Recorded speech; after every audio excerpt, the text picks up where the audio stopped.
پاک صلی اللہ تعالی علیہ وسلم نے فرمایا، بے شک حکمت ذی مرتبہ کے مرتبے کو بڑھاتی اور غلام کو اتنی بلندی عطا کرتی ہے کہ وہ بادشاہوں کے مقام کو پا لیتا۔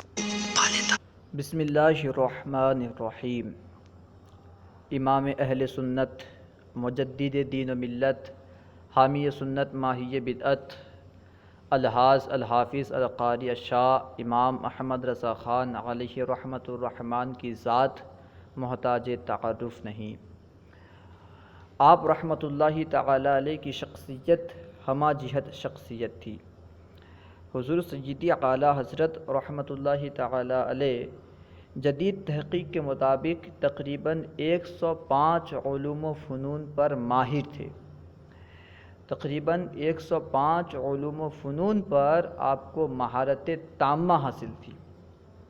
انہی علوم و فنون میں سے ایک علم نحو بھی ہے۔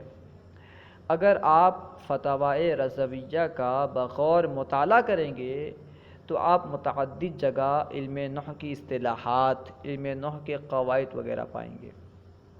بعض مقامات میں تو حضور سیدی اعلیٰ حضرت رحمۃ اللہ تعالی علیہ نے علم نحو کے قاعدے کے ذریعے فقہی مسئلے کا حل فرمایا ہے۔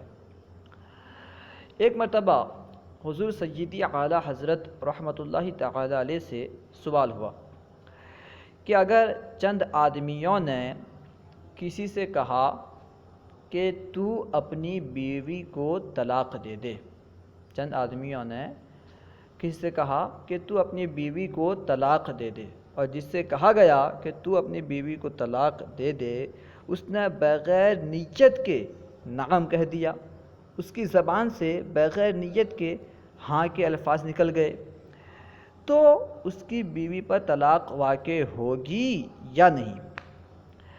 حضور سیدی اعلیٰ حضرت رحمۃ اللہ تعالی علیہ نے اس کا جواب دیتے ہوئے ارشاد فرمایا، ہرگز اس کی بیوی پر طلاق واقع نہیں ہوگی اگرچہ اس نے نیت کی ہو، اگرچہ اس نے نیت کے ساتھ نعم بولا ہو، نیت کے ساتھ ہاں بولا ہو، تب بھی طلاق واقع نہیں ہوگی۔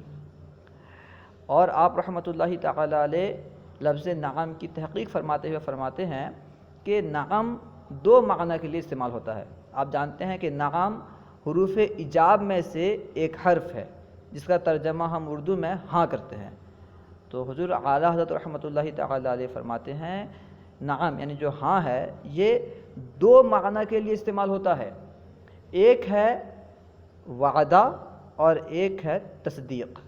وعدہ کے لیے کب استعمال ہوتا ہے؟ اگر امر یا نہیں کے جواب میں نعم کہا جائے، ہاں کہا جائے تو اس وقت وعدہ مراد ہوتا ہے، اس وقت اس کا معنی وعدہ ہوتا ہے، اور اگر خبر کے بعد نعم استعمال کیا جائے تو تصدیق کے لیے استعمال ہوتا ہے۔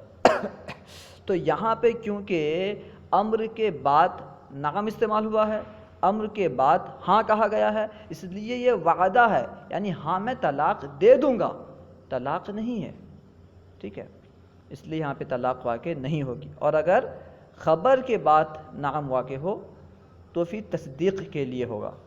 ہاں اگر وہ کہتے کہ تو نے اپنی بیوی کو طلاق دے دی، اب اگر شوہر کہتا ہاں یا نعم تو طلاق واقع ہو جاتی۔